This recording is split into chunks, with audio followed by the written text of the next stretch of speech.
You know, I've been doing this YouTube thing for a while now, and it's kind of a refreshing change of pace when you actually have someone with the balls to step up and try and respectfully voice their disagreement with you, rather than just dropping oh, you're a shill, you're a cuck, all the, buzzword bullshit coping mechanisms people use to just say, I don't have an argument to articulate why I disagree with you. I'm just going to insult you because it makes me feel better. Yeah. So my focus is social systems. Right. And in science fiction, you got two branches. One is science, and the other is social.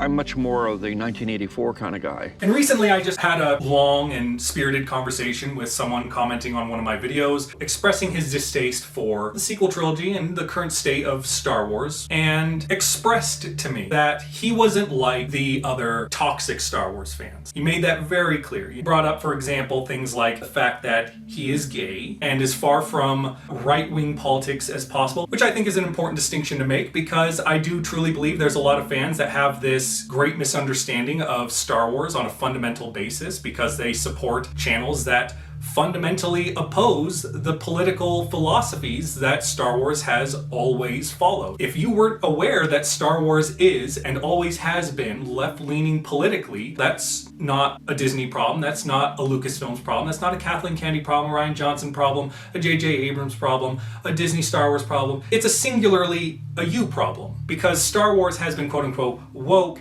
and left-leaning in its politics since right in there. And I truly like talking to people like this, but I do also have to acknowledge that this is probably one of my more personal toxic traits that's really just more poison for myself, because I truly feel like if I can just word things right, if I can just lay the right facts out, if I can just present the lore accurately and cite the right sources, these people might actually have that, oh, okay, well that makes total sense. I might disagree with it and I might not like it, but I can at least see how Lucasfilms came to this conclusion, and I can also understand how other fans from a different perspective might look at this presented information, find nothing wrong with it being applied in the newer content, and find enjoyment in how it's being played out.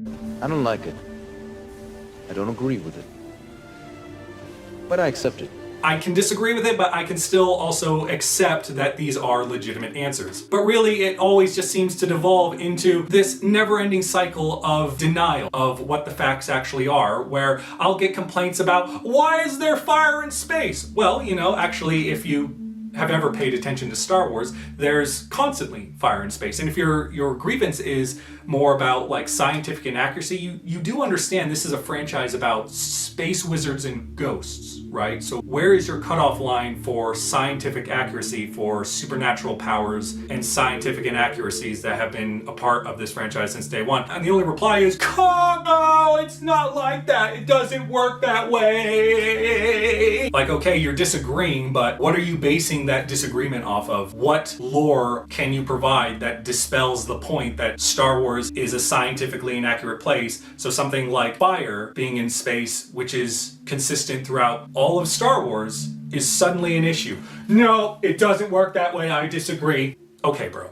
And it just leaves me banging my head against a wall, trying to find the right avenue to get these people, to convince these people of looking at things from a different perspective, and being unable to, for reasons I'll be addressing later, but we'll get to that when we get to that. But this person seems to be a cut up above the rest because he expresses adamantly that he's not like that. He doesn't share those kinds of criticisms. And to be fair, he does give me his list of grievances that he has for the sequel trilogy primarily. However, if you just take a second to look at some of his other comments and how he chooses to word his grievances, it becomes very clear that he's really not that different than some of the more toxic elements of this fan base. Especially when you can find comments like this, where he expresses that, oh, if you like the sequel trilogy, well, I guess you're not a Star Wars fan. Yeah, okay, bud. And it's funny because I personally am not the kind of person that believes anyone has the authority to take away someone's fandom card for disagreeing. I do know that for a lot of people like this who have this kind of mentality, they are of the kind of shallow-mindedness that they do require other people's opinions to validate their own. That's sort of why they grasp for people like George Lucas, Mark Hamill, when they express their distaste on certain things, but they conveniently ignore when they say other things that contradict them. And And I could just as easily point to the voice of Starkiller and Maul himself, who expresses... Am I, say, the biggest fan of the movie The Last Jedi? No. Yeah. But am I pleased when people say they love it and that it means something to them? Yeah. Absolutely. I think anyone who says, oh, people who like Last Jedi are not real fans, oh, go to hell. Yeah. You know, please debate it. Yeah. Debate what you like, that's fine. But the moment you start getting personal and insulting people, you really don't deserve to call yourself a fan of this franchise. So after watching that, I could say anyone who shares this guy's similar disposition, if you would like to comment down below to get in contact with me and see about sending me your fandom cards, I'll hold on to it for 30 days while you pull your head out of your ass. And if you can't manage it, I can assure you I'll give it a lovely burial or just pass it on to someone more deserving, I guess. Because as I recall, the only thing that you need to be a qualified Star Wars fan is if you like it. That's kind of it. And I absolutely challenge anyone watching this video that if you want to go through all of my content and find at any point where I've ever expressed that if you disagree with me, if you don't like what I like, you're not a real fan, I'll send you $1,000. That's a Blurry Films guarantee. Good luck. But I will say that I have expressed in the past that you can be a good Star Wars fan or a bad Star Wars fan, but that has more to do if you're upholding the values of Star Wars more than if you like a piece of content or not. Which is another interesting point, because out of all the people who are showing the least respect to the lore, it's the people with this my way or the highway attitude. You either agree with me or you're my enemy, or you're not a true Star Wars fan. Which is, by no exaggeration, the exact mentality of Anakin's fall to the dark side. If you're not with me, then you're my enemy. Something that Star Wars warns about. And if you cannot watch these stories and take those lessons, take note of the message that the story is trying to convey and find ways to apply it in your own life, but instead deliberately oppose those lessons and behave in the exact manner that the story is warning you about behaving like, don't sit there and look me in the eye and tell me that you're respecting Star Wars more than the guy who is applying the lore as accurately as he can. And if you feel like I'm not applying the lore accurately or fairly or consistently, comment down below and explain to me what information I'm missing. Now again, keep in mind he has expressed that he's not like those people of the really excessive toxic community. The only problem is that the way he chooses to word his complaints are virtually no different, dripping with hyperbole and bad faith summaries that virtually make him no different than just your average toxic person. Like, yeah, he might be different than the excessively toxic people who will send death threats to people. I'm willing to grant that. But at the same time, when I express that, having this conversation with him inspired me to even make these videos. I think his worry was that I would rag on him. And I want to make things clear that I have no intention to actually rag on this individual who had the courage to voice his complaints to me in a mostly reasonable fashion. But when you choose to word things with hyperbole or complete and total bad faith, or just lack the awareness of understanding that how you're wording it is in bad faith, it can very easily come across like I'm ragging on you by pointing out the absurdity of your statements. And that's not the case at all. It's just you've chosen to speak in an inflammatory manner, and I have no ability to shine that in a positive light. But I will say there were certain things that we were able to agree upon, which gave me hope that our conversation could lead to something productive. For example, Disney is a piece of shit company. This is the same company that will film a lesbian kiss scene at the end of The Rise of Skywalker to show that they stand with the LGBTQ plus community, and simultaneously rip that part out of the movie entirely for Chinese audiences in the Chinese release in China. China. So where's the allyship for the gay community there? Just throws it straight out the window when money's involved, as big business goes. Now, if I'm going to be completely even-handed here for Disney for even just a moment, I do have to acknowledge the fact that with the recent fires that are happening in California, Disney has apparently donated something like $15 million to a relief fund for the victims of the fire. But at the same time, I'm also in agreement with a lot of people who criticize Disney, even for that seemingly generous amount of money, by saying, is that all from the multi-billion-dollar corporation? Which is also kind of funny when you think about it, because that's really the only time when people actually acknowledge how successful Disney as a company actually is. When they donate money to help other people. Only then do people acknowledge that Disney is making literal billions of dollars in profit every single year, despite all this doomsaying about how, oh, Disney's failing as a company, they're about to go bankrupt or some bullshit like that. But then when it comes to criticizing them for donating money, then everyone's suddenly very knowledgeable about how much money they actually make, which I'm still in agreement is an absurd amount of money to not donate a little bit more. Like, really, how much is 15 million spread out over the thousands of people who have been affected by this fire, if not more? Like, how much of that money is going to get whittled down to, like, and given to them? I can guarantee you, in California of all states, it's not going to be enough to restart their lives. Fuck me, man. 15 million in California? That's going to, like, what, rebuild one house? Thank you, Disney, for your benevolence. After donating enough money to restore one person's life, and you make record profit every year than the previous year in billions. I'm just saying, you know, maybe like drop a 250 million and then you could at least say, I donated $250 million. You can fuck off. But I mean, you could probably say the same thing about being like, I donated 15 million, which is 15 million more than what these people had. Fuck off. Which I'm sure, you know, the people at Disney will do. So I'm sure some of you might ask the following question. Why would you support Disney's Star Wars if that is the case? Well, I can explain that very simply. It's because I can easily disassociate Lucasfilms from Disney. Because you might not have been aware of this, but Disney as a company and Lucasfilm as a company